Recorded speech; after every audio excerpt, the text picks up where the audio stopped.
Bom dia a todos. O assunto que eu trago hoje é transformação. A transformação, ela é um processo que vai acontecendo ao longo dos dias, ao longo do tempo. A transformação, ela é a união de pequenas escolhas que nós deixamos de fazer e não fazemos mais do padrão que temos e passamos a fazer novas escolhas do novo padrão que nos apresenta. A transformação, ela começa muito antes de começar. Ela começa numa vontade, num desejo. E a vontade e o desejo, ela traz para nós uma percepção diferente de algo que nós estávamos acostumados a fazer no passado e que hoje, no presente, nos incomoda. Toda transformação começa a partir de um incômodo. Algo que eu fazia muito automaticamente, até muitas vezes sem sentir, que nem dirigir, andar de bicicleta, trabalhar, muitas vezes se trabalha no automático, e esse pequeno incômodo é o start para a transformação. Algo que não incomodava passa a incomodar, algo que não chateava passa a chatear. E essa sensação de chateação, de incômodo, ela vai crescente.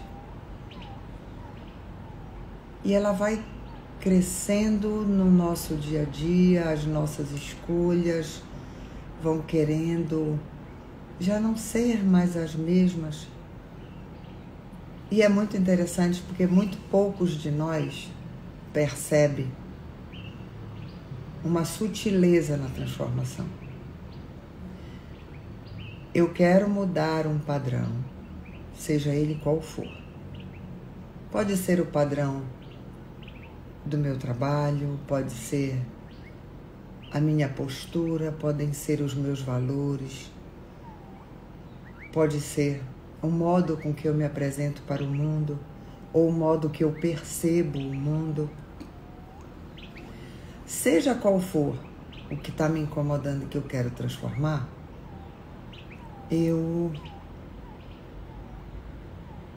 demoro a entender uma grande sutileza. Se eu continuar com os mesmos comportamentos, eu não terei mudança. E geralmente nós queremos mudar sem precisar mudar nada, sem precisar fazer esforço, sem precisar sairmos da zona de conforto. E quando eu falo zona de conforto, eu trago algo que me é conhecido, não necessariamente algo que me é confortável, porque se fosse confortável, eu não estaria desconfortável nesse momento que algo me incomoda.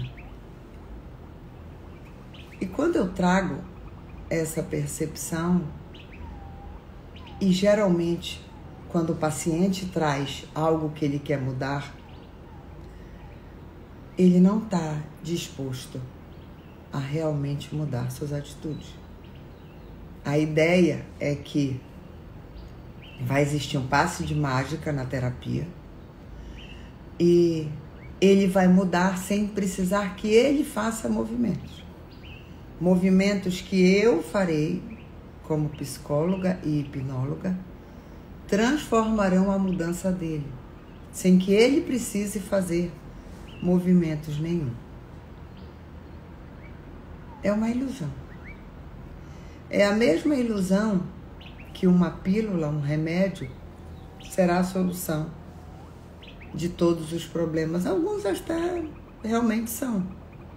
Alguns remédios trazem a cura. Mas Algumas doenças que também são curáveis, se o paciente não tomar novas atitudes, ele vai adoecer da mesma doença. Porque ele está colocando o corpo dele, a saúde dele em risco novamente. E aí ele toma de novo o mesmo remédio. Só que cada vez que ele adoece, cada vez que ele toma esse remédio, ele pode ou não ficar resistente a esse remédio. Então a transformação, ela requer um grande pulo. Ela requer vontade do paciente de mudar, disponibilidade do paciente estar aberto a transformar as suas atitudes ou a sua percepção no mundo. E quando eu falo estar aberto, é deixar ir o comportamento anterior, que é disfuncional, ou pelo menos passou a incomodar, para que chegue um comportamento novo. E toda mudança de hábito se dá por microatitudes.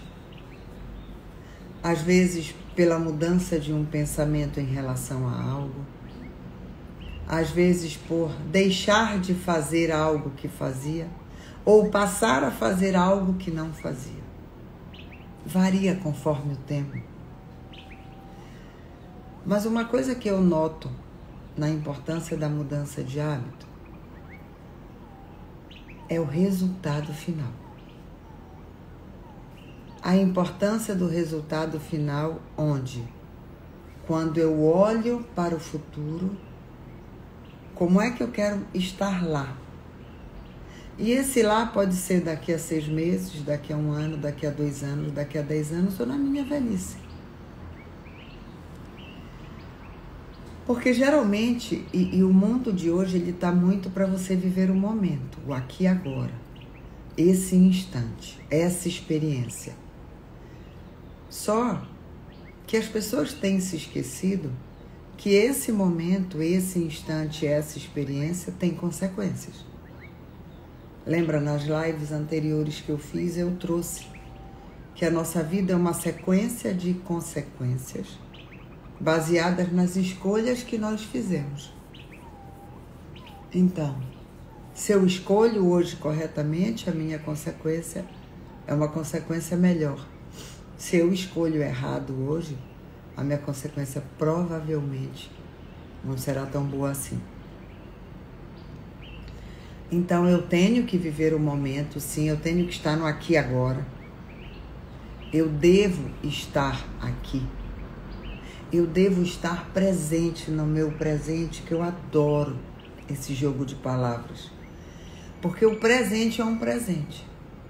E o único estado que nós conseguimos mudar qualquer coisa é no presente. Nós não conseguimos mudar nada estando no passado e nós não conseguimos mudar nada estando no futuro. E eu sempre gosto de trazer: experimente respirar no passado. Experimente respirar no futuro. Não, eu vou respirar aqui para daqui a 10 minutos eu não precisar respirar. Não existe. Existe o presente, em que eu respiro aqui e agora e eu continuo viva daqui a 10 minutos porque eu respirei agora. Eu gosto muito de uma expressão que traz que tudo que nós temos é o presente. O presente que já passou, o que nós chamamos de passado. E o presente que ainda não chegou, o que nós chamamos de futuro. Eu adoro essa explicação, porque ela me coloca num lugar de responsabilidade pelo que eu faço no aqui e agora. E aí ele me tira do lugar de vítima. Vítima da sociedade, vítima do governo, vítima da economia, vítima do vizinho, vítima do outro motorista do carro, vítima da bala perdida, vítima do que quer que seja. O estado da presença, estar no aqui e agora, é total responsabilidade minha. E eu preciso estar responsável pelas minhas escolhas. Se eu estou responsável pelas minhas escolhas, eu saio do lugar de vítima. Se eu saio do lugar de vítima, eu estou no lugar de protagonista da minha vida. Às vezes, estar responsável não é fácil. Porque aí você não tem quem você acusar, né? O argentino, ele fala uma fala que eu acho muito interessante sobre a culpa. E quando você se responsabiliza, se você precisar se culpar, a culpa vai ser sua. E o argentino, ele traz uma fala que é assim: a culpa não é minha, é minha. Então eu ponho a minha culpa em quem eu quiser. Quando nós estamos responsáveis pelas nossas escolhas, eu não tenho como colocar a culpa em ninguém. A única coisa que eu tenho a fazer é me responsabilizar pela escolha errada que eu fiz. E aprender com ela. Porque não adianta de nada eu me culpar se eu não aprendi. Não adianta nada eu brigar comigo, eu muitas vezes deprimir, eu muitas vezes arrastar caixa, e é lamentar arrastar caixa, se eu não olho para isso e digo, não, eu errei, a culpa realmente foi minha, fui eu que fiz essa escolha errada. Porque quando eu olho para uma escolha errada que eu faça, eu estou olhando para as minhas próximas atitudes. Eu já fiz coisas erradas na vida como qualquer ser humano, e eu olhei para aquilo e eu não tinha talvez maturidade para entender que aquela escolha que eu estava fazendo era errada. E quando eu olho para trás hoje, com a experiência de hoje, eu digo, nossa, eu aprendi tanto com aquela escolha errada, que eu escolhi nunca mais fazer aquela escolha.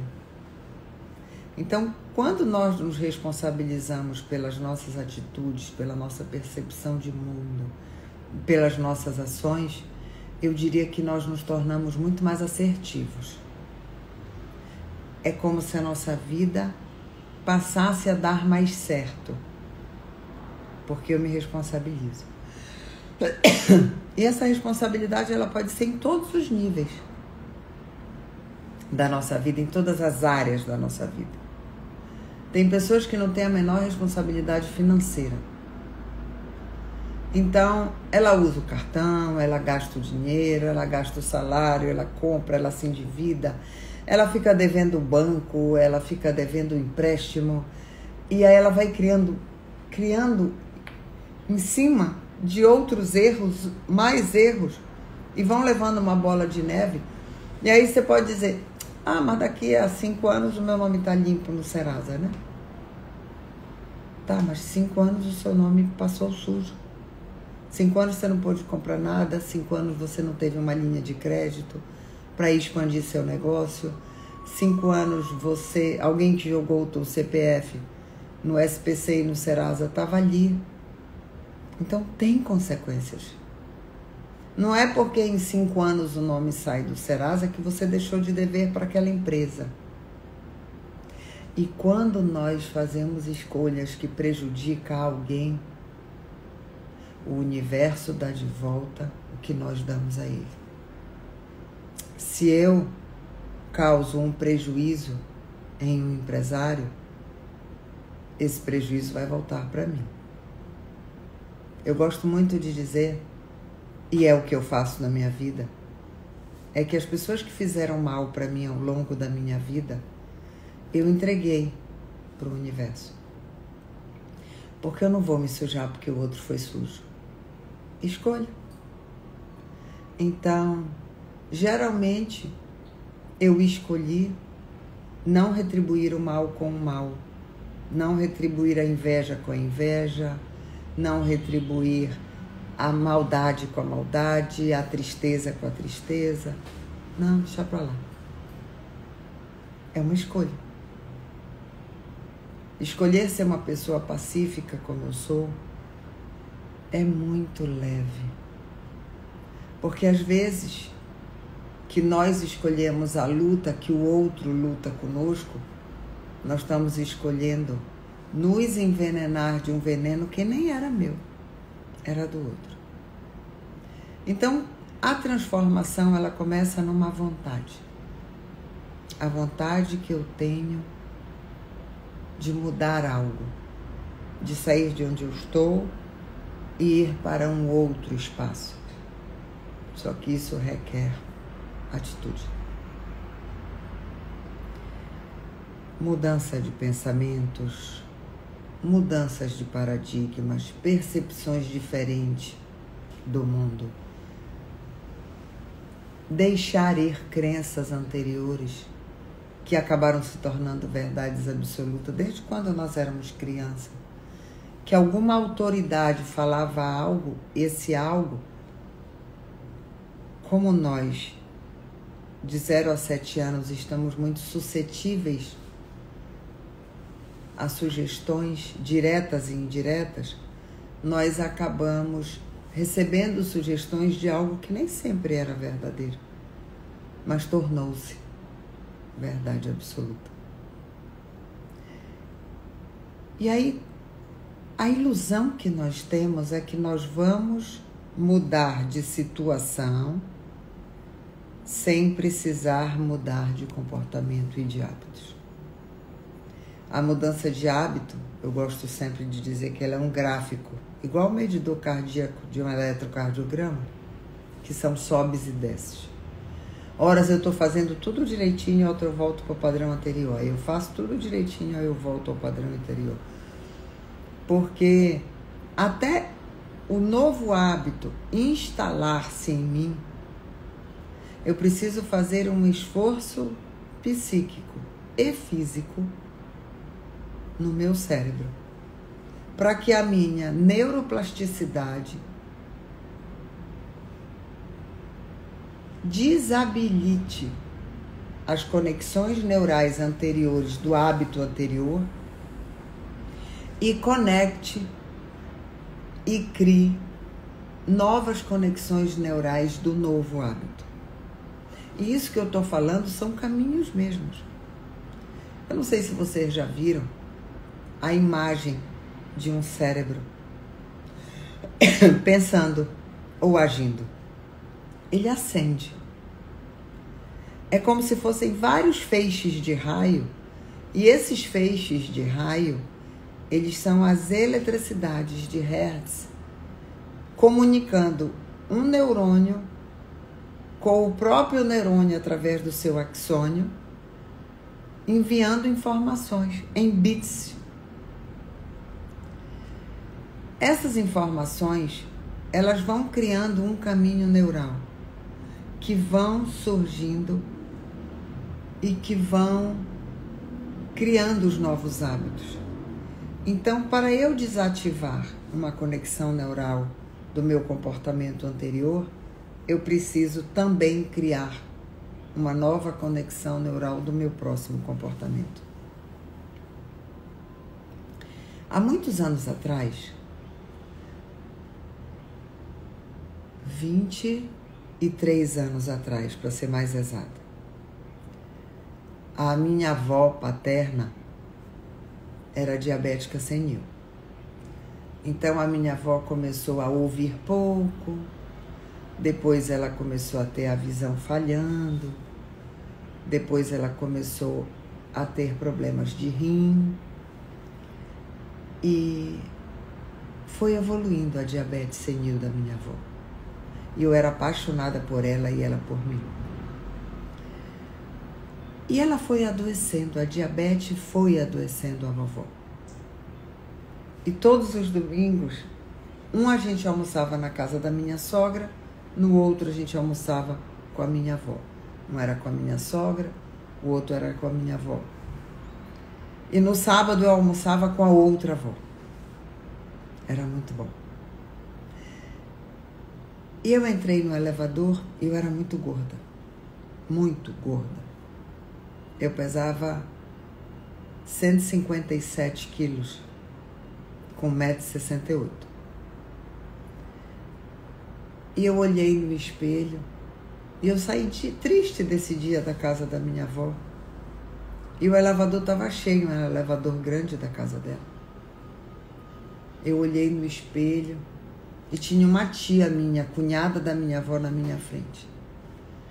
E eu disse assim: tia Marlene, eu não quero ter o futuro da vovó. É muito triste a vovó sofrendo com a diabetes do jeito que ela está sofrendo. E eu já era enfermeira. Então eu sabia que os pré-requisitos genéticos que a vovó tinha também estavam no meu gene. Eu poderia desenvolvê-los ou não, mas as doenças pré-existentes hereditárias eu já tinha.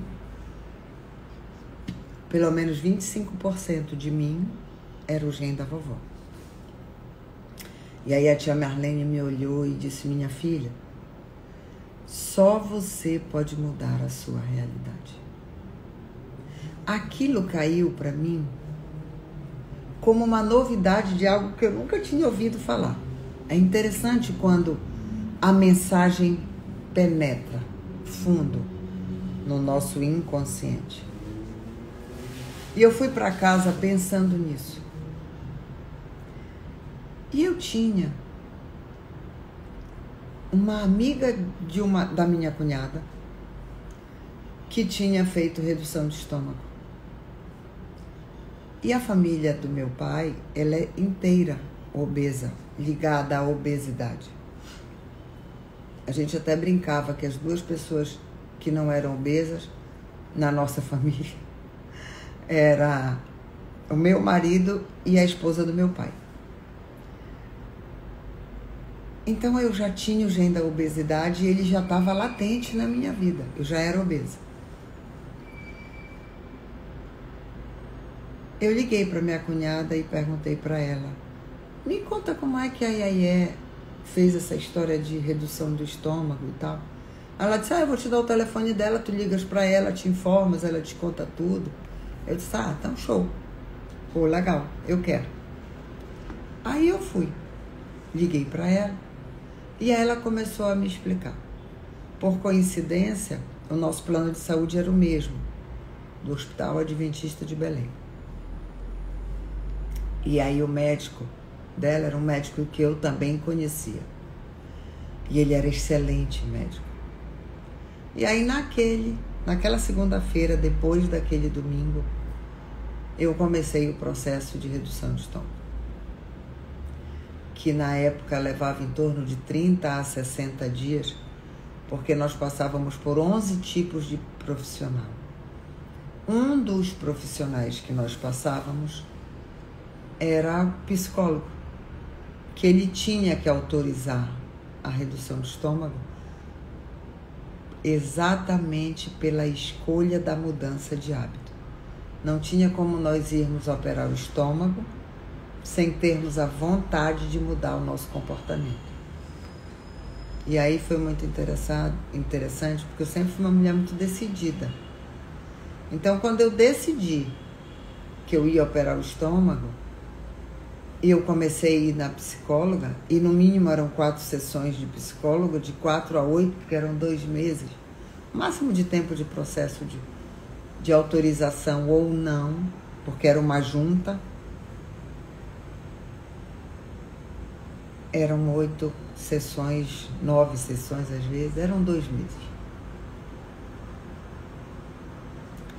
Eu passei aí. Só que eu não contei pra ninguém, porque eu não queria que ninguém tirasse as minhas forças. Ninguém sabia, ninguém. Eu ia de um médico pro outro, até mesmo para eu saber se eu queria. E aí eu decidi, e eu internaria no domingo, dia 12. No sábado eu contei para minha família inteira, todos, marido, filhos, avô, mãe, pai, toda a família soube. Todo mundo ficou de cabelo em pé, mas a minha decisão era mais do que tomada, porque era uma escolha de futuro de vida. Era algo que eu queria escolher para sempre. aquilo que eu falei no início. Qual é a minha meta final? Aonde eu quero chegar? E aí, eu fui, me internei no hospital, fiz o pré-operatório, que a gente se internava 24 horas antes, a minha cirurgia foi na segunda, mas a gente internava no dia anterior. Se você me perguntar se eu estava com medo, eu estava morrendo de medo. Mas, como eu sou uma pessoa que me responsabilizo pelas coisas que eu faço, isso é um traço de personalidade que eu tenho, eu podia ter feito a arte que fosse, a maior danadice. Quando a minha mãe ou a minha avó me perguntavam, você fez tal coisa? Eu dizia, fiz sim, senhora. E se eu não tinha feito, eu dizia, não fui eu não fiz. Isso é um traço de personalidade que eu trago da minha personalidade. Aí, quando eu sentia medo, eu lembrava de uma frase que eu gostava muito quando eu tinha medo. A diferença entre fazer e não fazer pelo medo é eu ter tentado ou eu não ter tentado. E não ter tentado, para mim, era muito pior do que tentar e dar errado. E eu tinha risco de morte. Porque eu era obesa mórbida, eu estava com meu colesterol alterado, eu estava com meu triglicerídeos alterado, eu estava com a minha glicose alterada. Eu já tinha 126 de glicose com 32 anos. Então, isso era um barco fadado a afundar. Quando eu olhava para o meu futuro, eu pensava no que a minha avó, que eu tanto amava, estava passando. Cara, eu não queria esse futuro. Sempre fui sedentária. Nunca gostei antes de exercício físico. Nunca fui vaidosa, de estar preocupada com o meu corpo, de estar magra, de estar sarada, de estar musculosa. Nunca. Também nunca precisei do meu corpo para arranjar nenhum amor. Os 2 amores que eu arranjei na minha vida, eu não precisei de corpo. Eu nunca precisei do meu corpo para vender nenhum produto. Como tem várias profissões, né? Modelo, ator, atriz, que o corpo é um carro-chefe na vida. Seja como for. Você vê que tem atores que precisam engordar 30 quilos para fazer um papel. Se eu engordar 30 quilos, eu atendo meus pacientes. Se eu emagrecer 30 quilos, eu atendo meus pacientes. E não muda a vida dos meus pacientes. Mas para algumas profissões, o corpo influi. Você vê muito isso na NFL, no futebol americano, na liga. A NFL, você vê pessoas extremamente fortes e grandes, e extremamente magras e velozes. Outros extremamente musculosos. Outros normais. E cada corpo daquele time corresponde a uma posição no campo. Como também, se nós olharmos a ginástica olímpica, são pessoas geralmente de estatura baixa.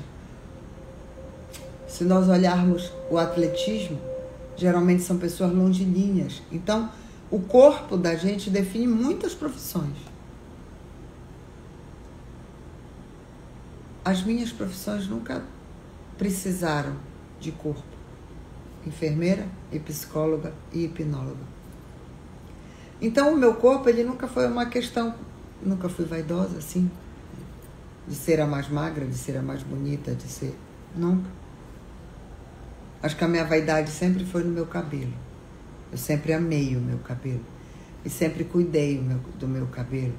Eu tenho algumas pessoas da minha família que dizem: ah, Alexandra com cabelo saudável. Eu adoro um cabelo saudável.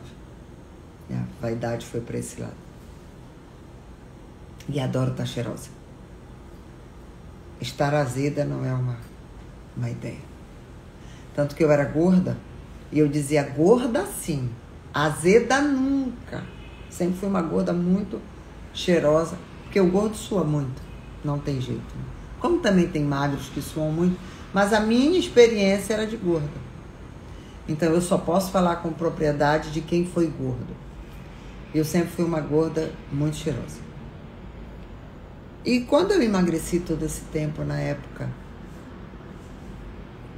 da minha redução de estômago, eu fiz algumas escolhas. Eu sempre bebi bebida alcoólica. Nunca foi um problema na minha família, pelo contrário. Na minha família e na família do meu primeiro marido, o álcool era uma coisa positiva. Era uma coisa de alegria, de reunião, de confraternização. Não era motivo de briga, não era motivo de alcoolismo. Desculpe. Então, nós tínhamos uma relação muito alegre com o álcool, muito amigável. E aí, quando eu operei o estômago, eu descobri que eu não podia beber e não podia comer açúcar. Eram açúcar, fritura, né? Uma restrição alimentar. Até mesmo para ajudar o meu corpo nesse processo que entrava em cetose, e cetose era um movimento de metabólico do corpo começar a existir sem gorduras, frituras e bebida alcoólica. E aí o Dr. Walter disse para mim: Alexandra, 6 meses sem açúcar e sem beber. Cara, eu sempre fui uma pessoa que eu detesto adoçante. Ao ponto de só tem adoçante, eu bebo sem adoçante. Ah, mas é uma limonada suíça, sem adoçante. Ah, mas é um suco de maracujá, sem adoçante. O amargo do adoçante, eu não sei se é porque também eu criei uma memória ruim de dieta com um paladar que tomar adoçante não é uma escolha, eu não tomo nada, fico sem. Então eu fiquei sem comer açúcar, sem tomar adoçante e sem beber bebida alcoólica. E aí o Dr. Walter tinha passado para mim por 6 meses. Eu sempre fui exagerada. Eu disse, se eu aguento 6 meses, eu aguento mais 6 meses. Então meu emagrecimento, ele foi muito ajudado por mim, pelas escolhas que eu fiz. E eu passei 1 ano sem beber bebida alcoólica e sem comer açúcar e frituras e geralmente gorduras, né? E aí eu emagreci e fiquei com 81 quilos. O meu peso estabilizou com 81 quilos. E depois desse 1 ano, eu fiquei entre 79 e 83, que variava conforme a minha data hormonal do mês, que a gente sabe que toda mulher, quando vai entrar na menstruação, nós retemos líquido. E eu ficava oscilando nisso até 2020. Foram muitos anos, 18 anos de peso estabilizado. Eu sempre comi pouco depois da redução de estômago. Eu sempre me preocupei em evitar dilatar novamente o meu estômago, porque eu sei que estômago é um músculo. Se você enche, ele dilata. Se você enche mais, ele dilata mais. Então eu sempre me preocupei com a qualidade e com a quantidade que eu comia. Não que eu não comesse todas as coisas, porque eu comia todas as coisas. Mas eu me preocupava em manter o meu peso, porque não foi fácil a cirurgia que eu fiz. Eu fiz cirurgia de barriga aberta, que era método Capella completo na época, que era a redução de estômago para um estômago de um volume de 20 ml. E o encurtamento do intestino, que pegavam 1/3 do intestino e ligavam direto ao estômago. Então, não foi fácil, foi doloroso, foi cansativo. A restrição alimentar por 1 ano No início foi muito difícil, eu chorava. Eu sempre sentei com a minha família para almoçar e para jantar, é um ritual que nós temos da nossa casa. Eu sentava, toda a minha família comia e eu tomava o creme, ou o caldo, ou a papinha, e eu chorava, triste porque eu não estava comendo. Então não foi um processo fácil, então eu não queria jogar esse processo fora. Porque lembra que eu falei, a mudança, a transformação, ela vem através de processos. Não é mágica. Eu passei até 2020 na pandemia, oscilando entre 79, às vezes até 78 e 83. Eu não passava de 83. Só que na pandemia, eu sou asmática. Eu uso bombinha. Nem tenho uma bombinha aqui para mostrar para vocês. Mas eu uso uma bombinha de asma. E a recomendação era: pessoas com problemas pulmonares evitar sair na rua. E então eu não saía de casa. E aí é óbvio que eu fiquei ansiosa. Porque antes da pandemia, a minha vida era muito ativa na rua. E eu sempre fui muito rueira, eu adoro rua. Eu adoro ter um motivo para ir para a rua. E precisei ficar em casa por um bom tempo. Bom, quando eu digo, é mais de um ano saindo muito pouco de casa. E aí, nesse período da pandemia, entre 20 e 21, eu engordei 10 quilos.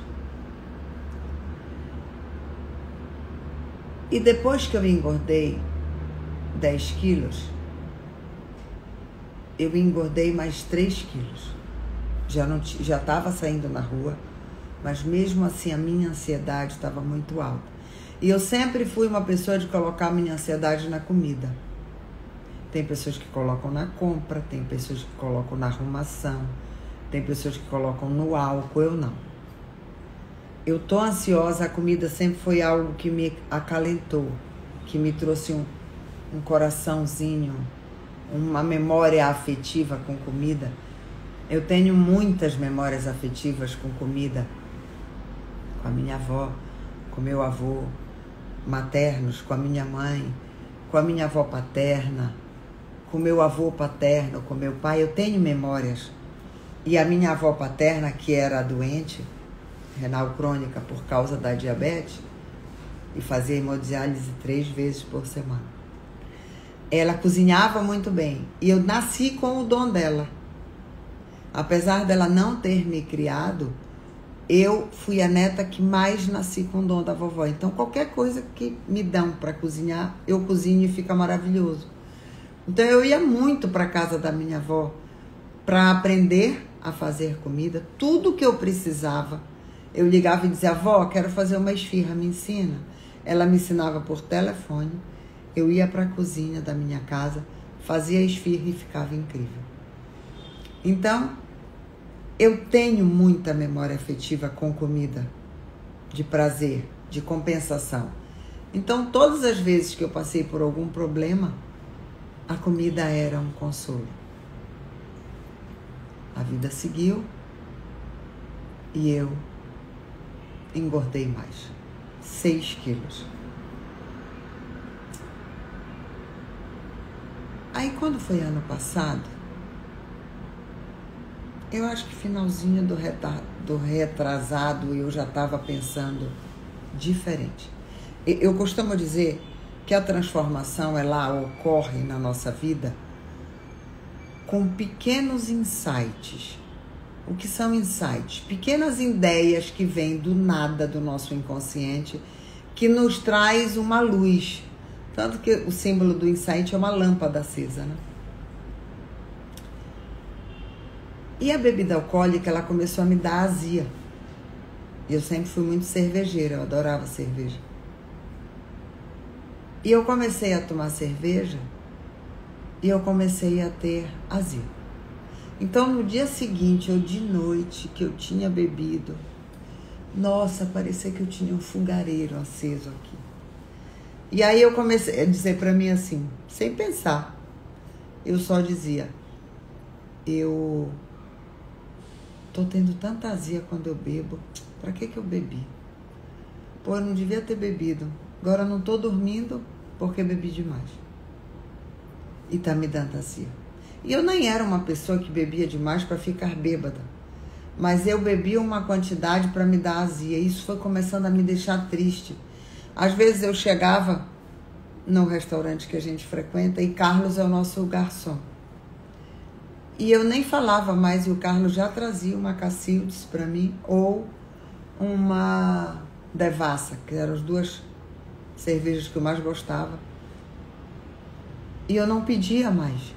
Ele sabia que eu ia tomar. E eu tomava 2, 3, 4, às vezes até 5, dependendo do tempo que a gente passasse em confraternização com os nossos amigos. Mas, cara, aquele mal-estar já era muito ruim. Quando eu fiz o meu aniversário do ano passado, na noite do meu aniversário, e eu tinha tomado 3 cervejas, meu aniversário inteiro. Porque eu já vinha nesse pensamento, eu não quero mais ter azia, eu não quero passar mal. E o meu passar mal é ficar curtindo essa azia pelo menos 1 dia e meio de azia. Então era muito ruim. E aí, no dia seguinte do meu aniversário, eu disse, eu não quero mais beber. Eu já tinha trabalhado isso na minha hipnose com o Dr. Stephen Poadler, que é o meu psicólogo PhD em trauma e dono do ACT Institute em São Paulo, ao qual eu sou professor. Eu já tinha trabalhado com o Dr. Stephen que eu não queria mais beber. Não queria, eu acho que o álcool não estava somando em nada na minha vida e ainda estava adoecendo o meu estômago, e meu estômago, desde que eu operei ele, eu sempre respeitei. Desculpa. Eu sempre respeitei muito o meu estômago, desde que eu fiz a redução de estômago. Então, não adoecê-lo é uma questão para mim. Não é só que ele não dilate. Ele também estar saudável é uma questão para mim. E aí, no dia seguinte do meu aniversário, eu disse, eu não vou mais beber. E eu tinha medo, porque eu já ouvi muitas pessoas dizerem, não vou mais beber, aí chegava na hora, ainda mais eu. Calor, cervejinha gelada, para quem gosta de cerveja sabe que é maravilhoso. Chega lá, desce e ela alivia o nosso corpo, é uma sensação muito prazerosa. Mas é muito interessante como acontecem as transformações. Dr. Stephen trabalhou comigo a questão da alimentação e a questão da bebida com tanta sutileza, porque a hipnose ericksoniana, nós trabalhamos com o nosso paciente a questão que ele tem, mas muitas vezes sem falar sobre ela, através de metáforas, através de histórias, através de consciências, de tomadas de consciência. Então, eu achava que quando eu chegasse no restaurante que eu frequento com os meus amigos e com meu marido, eu não iria resistir. Mas, cara, foi incrível. É isso que a hipnose faz. A gente vai mudando, e quando a gente muda um padrão, uma crença, no nosso inconsciente, que é o que nós trabalhamos, o nosso consciente é o que somos e como percebemos o mundo. O nosso inconsciente é todo o resto do nosso cérebro, da nossa mente. Nós trabalhamos a lugares tão profundos que nós trabalhamos a nutrição. Porque eu comecei a me lembrar do que eu falei quando eu reduzi o estômago lá atrás. Eu comecei a dizer para mim,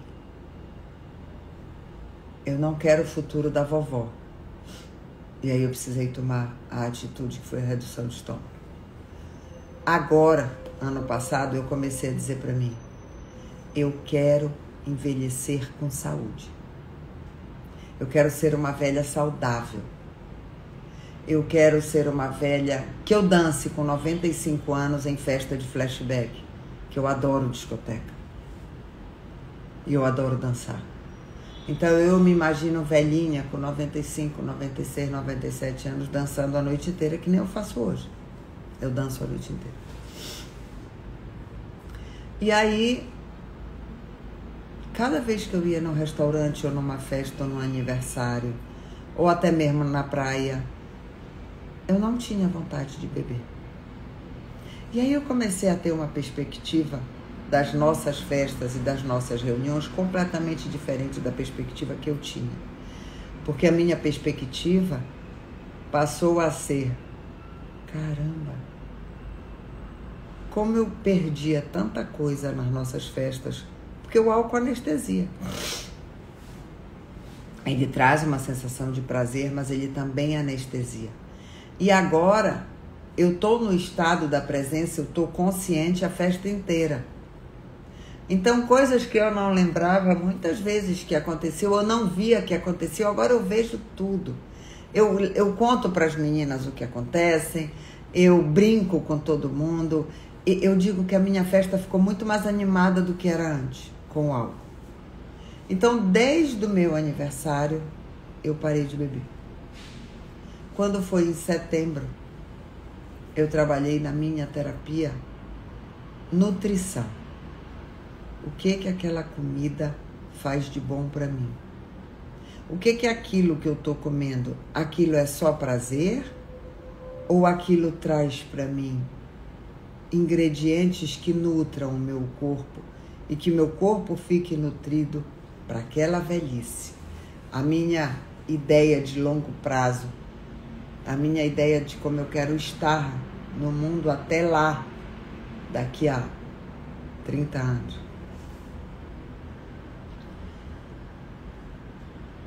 E aí, eu fiz um trabalho de hipnose, uma sessão, em que eu me lembrei que o meu avô paterno sempre trabalhava, materno, sempre trabalhava isso.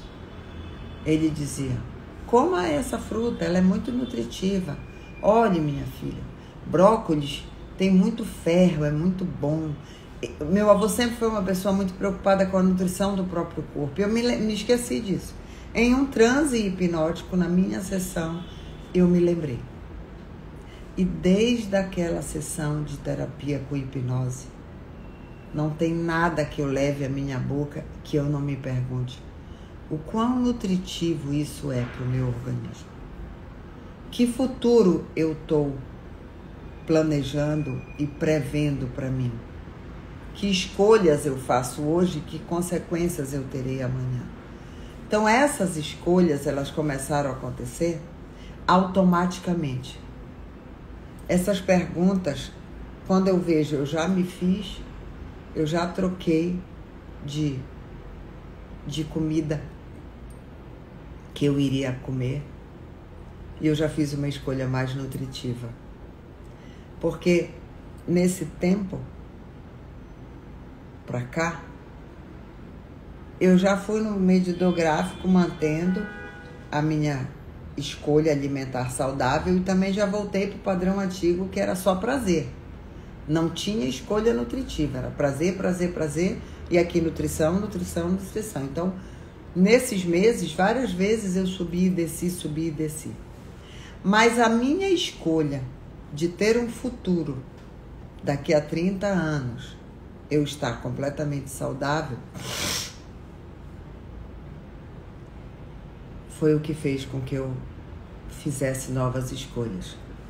E nesse período de tempo que eu parei de beber e que eu mudei o que eu me alimento, eu já emagreci 23,6 kg até terça-feira da semana passada, que foi quando eu me pesei na academia. E em julho do ano passado, eu entrei para a academia, que eu fiz poucas vezes na vida mas como a maioria dos sedentários eu pagava e não ia.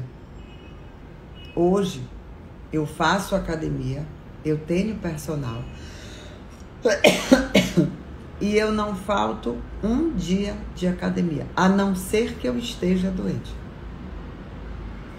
Se eu gripo ou se eu adoeço de alguma coisa, algum vírus, ou labirintite, que é uma coisa que eu tenho de vez em quando, aí sim eu não vou à academia, porque não tem lógica eu trabalhar o físico do meu corpo quando o meu corpo está trabalhando para lutar contra um vírus e uma bactéria ou desinflamar um labirinto.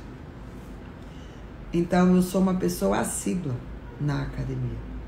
Todo dia, na mesma hora, no mesmo local, eu estou lá fazendo meu exercício físico. E eu não sou de estar reclamando. A minha personal fala, eu faço. Eu vou no limite que eu aguento, porque eu também respeito o meu corpo. Lembra que eu passei a respeitar o meu estômago lá atrás, há 23 anos atrás? Hoje eu respeito os limites do meu corpo. E faço a minha academia. Tem dias que eu tô mais doidinha, tem dias que eu tô menos doidinha, tem dias que eu tô mais molinha por causa de um vírus ou de uma bactéria. Normal. Mas eu escolho ter saúde todos os dias. E é uma escolha diária. Eu me responsabilizo por não estar indo à academia porque eu estou com labirintite. Mas eu estou respeitando a minha cabeça, que agora ela precisa desinflamar o meu labirinto.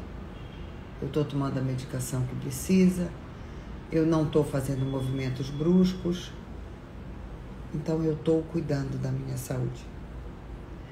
Então a mudança de hábito, ela requer responsabilidade, escolha, decisão e projeção de futuro. Nesse período que eu emagreci já tudo isso, se eu disser para vocês que não houveram momentos de sacrifício, eu estou mentindo.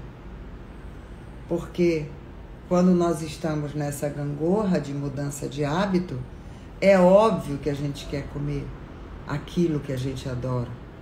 Um acarajé, só de falar minha boca enche d'água, porque eu amo acarajé. Um casadinho, um brigadeiro. Eu não sou de doce, mas alguns doces eu adoro. Mas foi uma escolha consciente do que eu quero no futuro, porque o que eu penso? Eu não sabia qual é o meu tamanho ideal, porque a vida inteira, todas as vezes que eu fiz dieta, até esta vez agora, eu fiz dieta restritiva ou jejum intermitente para emagrecer. Eu nunca na minha vida tinha feito algo para diminuir o tamanho do meu corpo para ser saudável. Ser saudável é uma coisa que eu não pensava muito no dia a dia. E hoje eu penso todas as vezes que eu vou me alimentar, o que eu me lembro que eu tenho que beber água, porque nós estamos num verão muito severo. E aí eu tô ligada à nutrição e não à estética. Lembra que eu disse que eu não sou vaidosa? Então a estética, ela nunca foi algo que me motivou. As duas grandes vezes na minha vida que eu emagreci muitos quilos, foi a saúde que me puxou. E aí nesse período agora que eu passei dessa minha nova escolha de vida para ter um futuro e uma velhice com saúde, foi que eu quero ter um corpo nutrido e saudável. Então, eu passei sim restrições, eu passei sim vontades, eu passei... Engraçado que a única vontade que eu não passei foi com a bebida alcoólica. Eu não tive realmente a menor vontade de beber em todo esse tempo que eu já estou sem beber. Eu vou fazer 1 ano sem beber. E tá muito de boa, tá muito tranquilo. Mas até mesmo no meu processo de emagrecimento para ter um corpo saudável, nesse processo eu descobri que eu não sei o meu tamanho. Eu não sei qual é o tamanho que eu sou. Qual é o meu tamanho ideal? Eu sei o que os médicos dizem. Eu sei o que a minha nutricionista diz. Eu sei o que o meu endócrino diz. Eu sei o que a minha personal diz. Mas será que esse peso que dizem para mim é o meu tamanho ideal? Então eu estou em busca do meu tamanho. Qual é o corpo que eu me sinto confortável? Porque eu sei que na hora que eu descobrir qual é o meu corpo confortável, eu sei manter o meu peso. Porque eu já mantive por vários anos um peso oscilando em 3 quilos para mais e 3 quilos para menos. Eu sei manter. E quando a gente não sabe o nosso tamanho ideal,